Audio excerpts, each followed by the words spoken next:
Hello, in this video I'm going to be looking at the brand new Tier 9 Hybridnation medium tank, the FVE Defender. But first things first, I am not going to be updating the website with the review of this tank and the Type 63 immediately, just because I'm going to be flying tomorrow, and after that I will probably have jet lag. So it might be a few days before the website reviews of the FVE Defender and the Type 63 are up there, just because it does take a little bit longer to do the website reviews than it does to do a video, because I have to put the gameplay into words rather than just showing it, which is much easier and quicker to do. On top of that, on the 20th, Wargaming is going to be releasing the Tiger Mouse, so there will also be that. So yeah, but for now, let's talk about the FVE Defender. How you get this tank is from the lottery balls. You basically have to roll a 0.01 or 0.02% chance to be able to get the diamond lottery ball or whatever, and that drops a bunch of tanks, including this one. So you're essentially not going to be able to get your hands on this tank, and if you see one out there that isn't on a press account, then that is a very lucky person who has this vehicle. But quickly, let's get into the stats of this vehicle. So I do have the basic stats on my website, but of course it doesn't have the other sections, so you're only going to be able to see this from the video for the moment, at least for the day or two after it's released. So here we can see its armor profile. It is actually very solid. In fact, heavy tank armor for facing tier 8, 9 and 10 vehicles, I would say, because the upper plate is 380mm thick. The flat area, which is right under the turret, is 270mm thick, but that is only to AP and APCR shell types, as that is spaced armor. For heat, or HE obviously won't be able to go through, but heat, you need around 400mm of heat penetration to be able to go through that area. Turret front, the gun mantlet area is 400 to 500mm thick. The cupola, of course, is weak at 150, but the turret cheeks are 290 to 370mm generally. Of course, the weakest point right next to the gun is around 255, but it is so small you're only going to be hitting that very, very rarely. On top of this, the turret cheeks themselves are very small, and these screenshots are at a very close range. Imagine trying to hit these turret cheeks when the tank is hull down a bit further away from you. It's going to be very difficult. You may as well just go for the cupola. On top of this, side armor, 75mm thick, flat along the whole sides with no weak points. Tracks are 20mm thick. The side skirts are 10mm thick. So for a medium tank, this actually has impressive side armor. But here we can see, switching to heat, what changes about the armor profile is that, of course, the turret front gets a bit weaker. Of course, this is to 290 heat, which is actually quite good for a tier 8 medium, sorry, tier 9 medium. You can see that the turret cheeks, of course, do become a bit weaker, but they are still not full grey, and you can still bounce off the edges as they are slightly red. So still a very strong turret front, and of course you can see the hull doesn't change at all. What heat does is just allow you to go through the turret a bit easier. And you can see, of course, you can penetrate the hull sides a bit, as it is over-angled in the previous image. Sorry, not over-angled, but you can penetrate the hull sides with heat, but of course you have to watch out for that spaced armor. Next, when using gun depression, this tank is extremely well armored. You can see that, of course, with the good 8 degrees this has, it makes the turret cheeks just a fair bit stronger, so you can't actually deal with the turret cheeks with premium ammo like you could when on flat ground, as the turret cheeks do become essentially 300mm for the most part. So of course 290 heat not going to be able to go through, and most tier 10 mediums, if they aren't using calibrated shells, aren't going to be able to go through. And here, very quickly, let's look at the FVE's base armor. So you can see here the spaced armor there does make that area hard for heat to penetrate. There is spaced armor covering a weak point over on that side of the turret, which is why you shouldn't really shoot that part of the turret unless you are really quite accurate and the FVE isn't moving too much, just because that weak point where the spaced armor is much smaller than the spaced armor, and the game doesn't exactly highlight that extremely clearly. Next you can see side armor 10mm, skirts 20mm, tracks 75 on the hull. So very good protection for this tank, very much like a heavy. Next, moving to the gun. So the FVE Defender mounts a 100mm gun, and 100mm being very important here, as you wouldn't think it was a 100mm gun when playing this tank. This caliber does allow you to actually overmatch tanks quite well, as 100mm is a good caliber. It also helps you to deal with the 2 caliber bypass rule, which means that you can penetrate tracks and hull sides quite easily. The ammo it has is AP Heat HE, penetration 215, 285 and 55. So 285 is very good on the heat actually, 55 is actually also very good on the HE, but 215 on AP is the lowest in tier 9 mediums, except for the 203 pen gun on the T54. So the AP penetration is definitely very low for tier 9. Damage 50 on AP, 40 on heat and 60 on HE. It has 10 shells in the magazine and a 0.1 second intra-clip reload. So its damage would be, well, in a 0.9 second burst would be 500 on AP, 400 on heat and 600 on HE. So this tank, once you press the button to shoot, all its shells come out all at once. You don't get to control each shell's sort of intra-clip. So it is really more of a single shot, just with multiple shells, rather than a multi-shot autoloader. But reload time, 12.7 seconds, is quite long. 2200 DPM is more like a heavy tank rather than a medium. And if you think, oh yeah, well it's got 500 alpha, so that's justified. No, because the mouse tank has 480 alpha, and that has much faster reload at around 11 seconds compared to this thing's almost 13. And the Cobra as well, 10.4 I believe second reload with calibrated shells, and that also does 500 alpha on its Hesh. So this tank's DPM is actually very bad. But of course it is helped by having good armor, so the DPM actually isn't too noticeable. Next, aim time 3.5, 3.5, pretty good. That's due to good base aim time of 2 seconds. Dispersion 0.344, again for 500 alpha it's not bad, but for medium tanks overall it's also not impressive. Gun handling is 0.22 on turning, well, on moving, 0.18 on turning the hull, and 0.1 on turning the turret, which is bad for a medium tank, not at all impressive, and surprisingly it's not too noticeable in battle.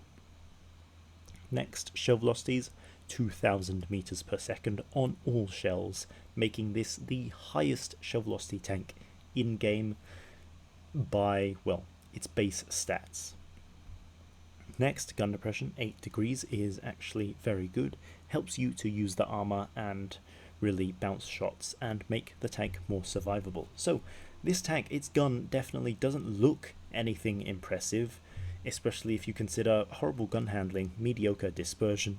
It's got good base aim time, but you know, those other two stats you would think kind of balance against that. It's got terrible DPM, and you would think doing 10 shots with a 0.1 second intra-clip reload, you're bound to be missing a few of them, kind of like the Annihilator, the Helsing, or the Mouse tank.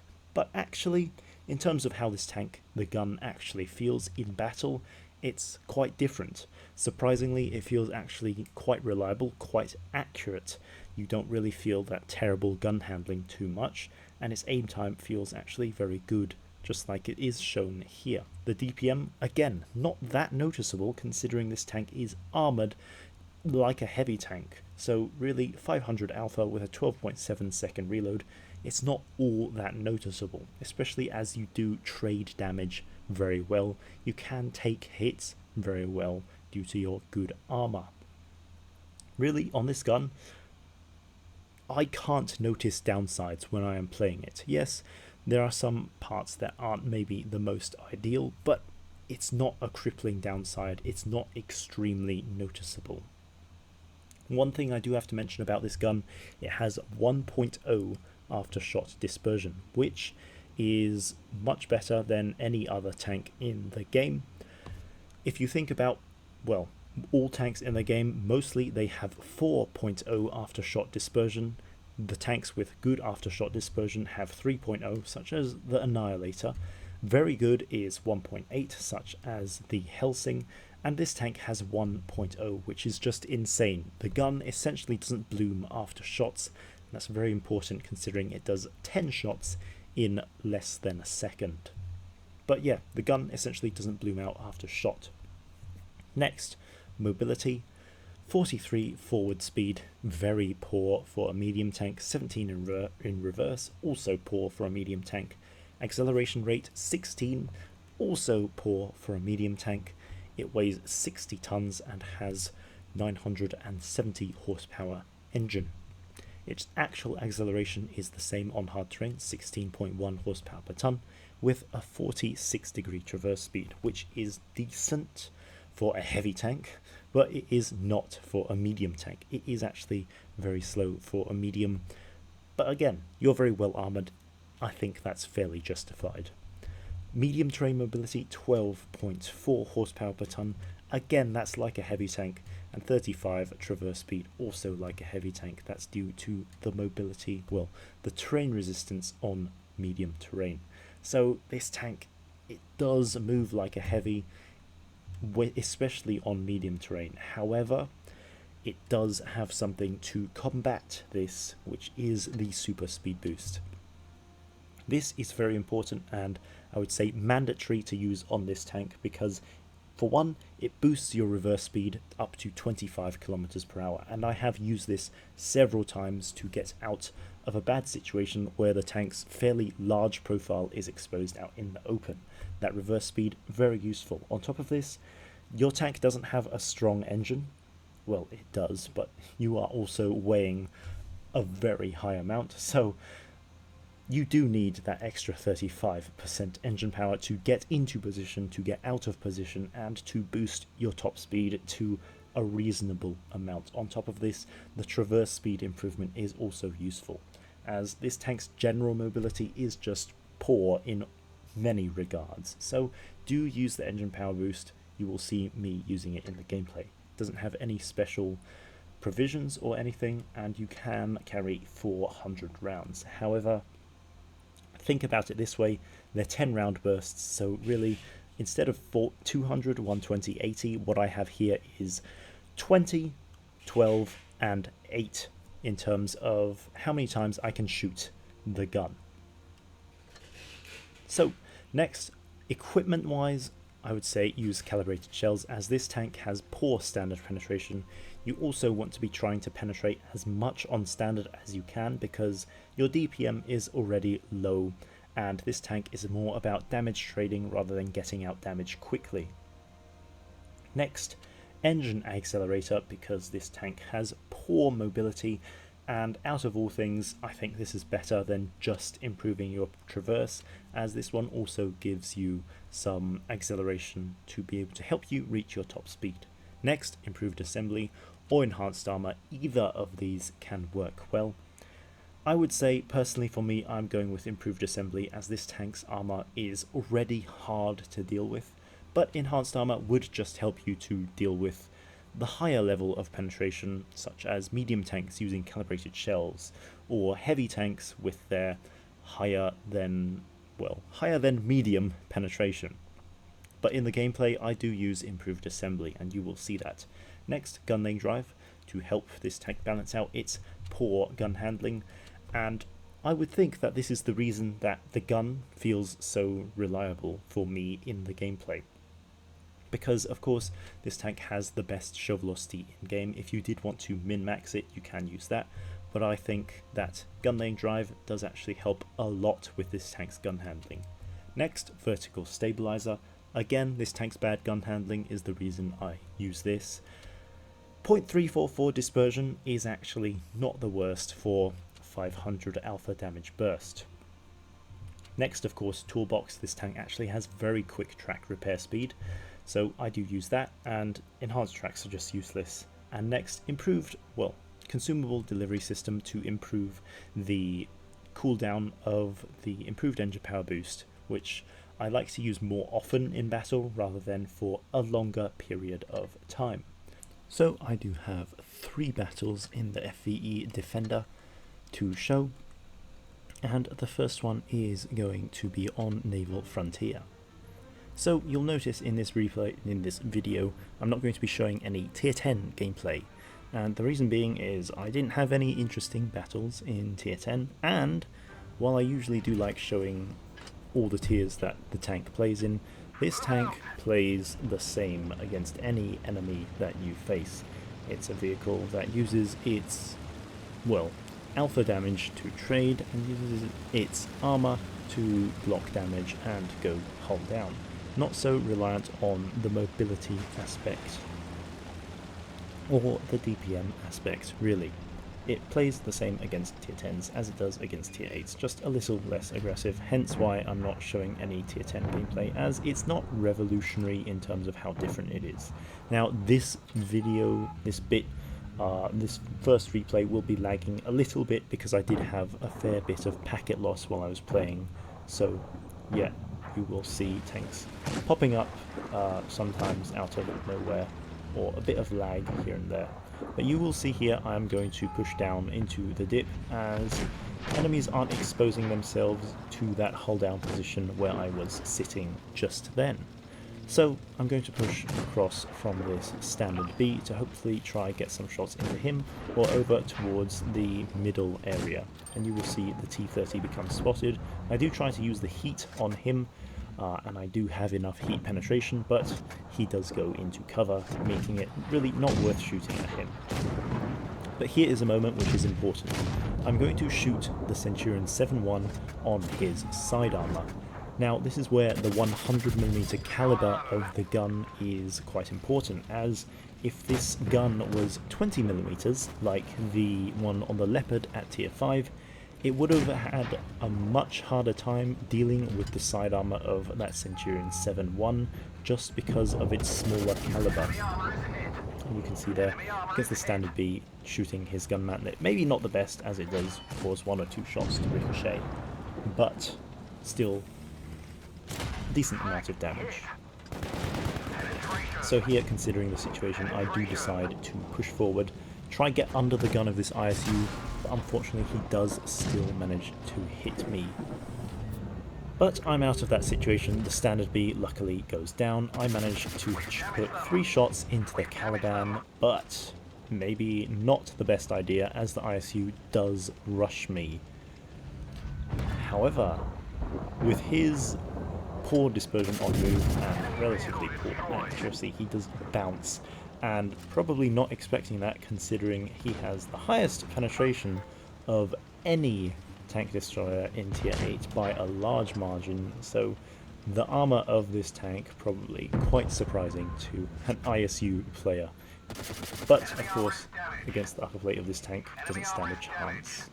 You can see there I did use the HE, which does cause the Scorpion G's turret ring to be damaged, and I did do 552, which means I missed 1 of those shots, as average damage of this is 600 on HE. But you can see the use of that, considering this is a 100mm gun, that 55mm of penetration is very nice, not something you'd expect from a gun that does such low damage to have still decent HE penetration. But you can see just then I did take the 250 damage on the T-30, which is something nice about having 10 shots. You can just shoot the enemy without aiming much at all, and just take what damage you can from that shot, rather than, well, being all in, either miss or hit. But here you can see, using the speed boost, I do manage to get to the rear of the T30, putting in 490 damage, which does allow our Löwe to finish off the T30. So that was the first battle I'd played in this tank. I was sort of getting a feel for how the gun worked and how the vehicle really felt in battle. You could see that wasn't so much about using the armor, I was more playing a medium role where I did use the gun more than the armor. However, armor definitely did come in useful, bouncing that 1700 damage, which is a lot for a tier 9 medium. And of course, this is a new tank. Yes, enemies don't know how to deal with its armor, maybe, but this tank doesn't necessarily have a difficult armor profile to deal with. It's got the very generic armor profile of weak lower plate, weak cupola, strong upper plate, strong turret. So I don't really think the effectiveness of this tank's armor is going to decrease much, even if this tank does enter the matchmaking a bit more and people figure out how to deal with it. But yeah, 2800 damage, 1700 blocked, and getting a decent amount of credits, that is without credit booster. So the next battle is on Rockfield. Like I said, this one I will be playing this as a proper heavy tank, and from its stats you will sort of see why that is the case. When it is top tier, of course, this tank has very good armor, like a heavy tank. It does 500 alpha damage, which is very high, like a heavy tank. Has 1768 hit points, which is the same hit points as a low HP tier 8 heavy tank. So when you are top tier, you can genuinely play a heavy tank, which is what will be happening here. You can see here I'm deliberately not using the speed boost, just to sort of show this tank's mobility on medium terrain. So you can see there, I do try go for the HWK-12, none of the shots hitting, but actually they did go into the Skoda T27, so a bit lucky there. I do take a shot right on my cupola, I believe from the T49, so a bit of a lucky shot there. But now I am going to go hull down against this Chieftain T95, and you can see here, shooting the cupola of the Chieftain, no problem for this tank, and actually that .344 dispersion worked out completely fine. Doing 500 alpha for as accurate as this tank is actually pretty surprising. So you can see I do bounce the second shot from the Tortoise. Premium APCR, I believe, bounced off the gun mantlet, so you can see how strong that is. The Tortoise, not a low penetration tank. And I did use heat on his upper superstructure. One of the nice things about running calibrated shells, and I would definitely recommend to do that. Just because you want to penetrate as much as possible, you're trading in alpha, not DPM. You can see here though, against this Chieftain, again, unfortunately he wasn't facing me, so he does take 500 in the side of the turret, and also has his commander crit. Again, this tank's 500 alpha, great for trading. The Chieftain goes down and bounces his shot on me. So you can see how I'm really being the heavy tank. In fact, I'm in the usual heavy tank position, it's just unfortunate the enemy heavy didn't really push forward to brawl with me, otherwise I could have really shown off sort of how it plays. But oh well. Now I'm going to try and make it across this gap and not be shot by the T28 Defender, but it seems that he is not there. So here I do of course want to finish off some of these low hit point tanks. And the RU-251 only taking 3 or 4 shots out of my 10 to finish off. So one of the downsides of course of bursting out all 10 at once instead of having control over how many you shoot is of course that you have to waste some shots on low hit point tanks. But you can see here, again doing the same, but I do decide to go for the T28 instead of the Skoda just because he's the closer tank, and if I didn't finish him off he would have probably come around and put another 400 into me. But you can see there I didn't notice the Tortoise, but luckily he does bounce off my strong frontal armor. So again, the good armor of this tank showing itself. But now I am 1v4. Of course, not being a fast tank, not having high DPM, I'm likely not going to win this, but I am going to try get as much damage as I can. I do somehow bounce the HWK on my rear, and then the T49 shoots the side of my turret, which of course, if you remember from the armor view, is covered in space armor. So I do manage to bounce, but you can see there, did try to get as much damage as I could at the end, ramming the T49 a bit, getting around an extra 100 just because this tank weighs 60 tons. So unfortunately the game did crash at the end there, but you can see in that battle, being a true heavy tank, I did block 3000 damage, which is very impressive for a medium. Of course, this is a new tank, but it's not really, it doesn't take a rocket scientist to figure out how to deal with its armor. It's the typical formula: strong upper plate and turret, weak cupola and lower plate. So it doesn't really take a genius to figure out how to deal with this armor. And in that game, you can see it did work out by blocking 3000. I did also deal 3600, which, again, 100 of it at the end from ramming the T49 a bit with my very high 60-ton weight. So you do want to try utilize that a fair bit in battle. And here, the last game on Naval Frontier. Again, top tier, but the reason I'm not showing tier 10 games, despite having played them, is that this tank, it doesn't play any differently against tier 10. You do the same things, you be basically a heavian using your strong armor profile and damage trading. That's essentially how this tank plays. Of course, maybe in tier 10 you want to be a little bit less aggressive if you do play the heavy flank, of course, as you don't have quite the hit point advantage as you do when you are facing tier 8s. But essentially, it plays the same against tier 10s as it does against tier 8s. But here you can see I'm quite slow coming up this hill, and that is deliberate again, trying to show the mobility without using the engine power boost. And you can see the fast heavy on the enemy team, the Kampfpanzer 07PE, arrives here just a bit after I do. And he does reverse, but I do manage to get in 8 out of 10 shots on his tank, which is, well, surprising, right? If you've played the Mouse tank, the Helsing, the Annihilator before, you would know that at such a range, hitting almost all of your shots, in this case 8 out of 10, is not necessarily the most reliable, most easy thing to do. And there, again, I hit 3 out of my 10 on the turret cheeks of the Kampfpanzer 07. So this tank, surprisingly reliable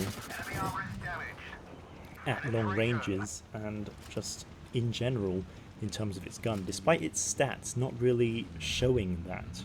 But this gun is actually quite surprising in terms of its feel. It really looks like it's not going to be very accurate, especially as it bursts out 10 shots so quickly. But again, it feels much more reliable than the stats actually show it to be. And you can see there doing the damage on the moving Charfouteur, and then of course at a bit of a range against the Projet Louis, but you can see it does unfortunately get set on fire for the second time, and the Char takes a massive ram from me.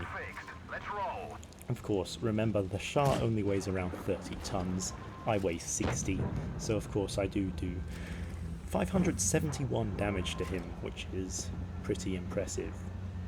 Now here, I do want to point something out as I shoot this Kampfpanzer. You can see 514 damage there. His ammo rack is damaged, and you'll see here the notification comes up, ammo rack damaged, ammo rack crit.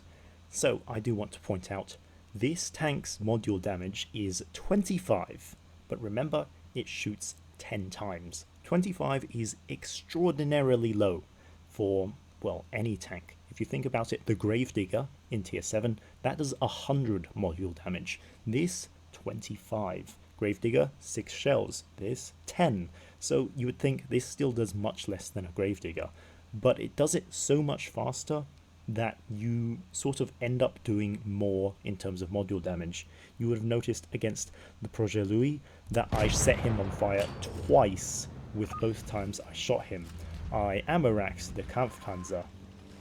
And in the previous battles you would have also seen me crit the module, well, the crew of the Chieftain, and then of probably a few other tanks. Also, just from gameplay experience from the battles I'm not showing in this video, I did crit a lot of vehicles. So this module damage in total essentially is 250, which is more than the 183 at tier 10. So if you do shoot the same spot on an enemy, you're not going to ammo rack them from full HP, at least most of the time, but you are likely to at least put their module into the yellow, which is the damaged state, which does offer some fair bit of annoyance for when you do take damage from this tank. But yeah, you could see at the end of that battle, did just rack up a bit more damage on the E75's rear and block one shot from a charioteer, but not too much other than that. You can see 3,500 damage with 1,060 blocked. Again, in that battle, playing a bit more of a medium tank, not so much of a heavy tank, as I was more using the gun and mobility. But you can see at the end, did ram the Shah for 570 damage, which is very impressive. But unlike an E50M, this won't be doing it often, as it is slow, and your top speed is also low. But yeah, the FVE Defender. This tank is definitely interesting by wargaming. It's not tested, which is actually pretty impressive, as I think they've done a pretty decent job with balancing it. It does feel fairly strong, especially when top tier, but it does have a fair share of downsides, as in poor mobility and definitely poor DPM. But this is actually a very interesting tank. Strong armor and high damage isn't a combination you usually get on mediums, and the closest comparison I'd say is the mouse tank running that autoloader triple shot gun, or maybe a tier 8 122 TM with its reliable armor. But yeah, very interesting tank by wargaming, and I would say it's quite a good one. And on top of that, it is so much fun to play with that 500 alpha 10 shot burst. It is just so much fun to click once and then all 10 shots come out. I can only imagine what it's like to play in Uprising with double shot. On top of that, it's actually got a reliable gun. It's not derpy and it hits most of its shots, which of course just makes that 10 shots even more satisfying to use. It is unfortunate that this tank is essentially impossible to obtain, but I will say tank collectors and players wanting a bit of an interesting tank or a heavier tank, definitely do watch out for this in future auctions if it does come in one, which I expect it will, as this is an interesting tank. It will be rare for a while, but wargaming does like selling their tanks as often as possible, so it definitely will be back. Especially one as fun and interesting as this. Wargaming has a lot of money they can make on this tank. It's unfortunate that it's not being made right at this moment. But yeah, FVE Defender, definitely a fun vehicle, a pretty good one, and definitely interesting. Do watch out for its armor if you do face these in battle. But yeah, that is it. Thanks all for watching.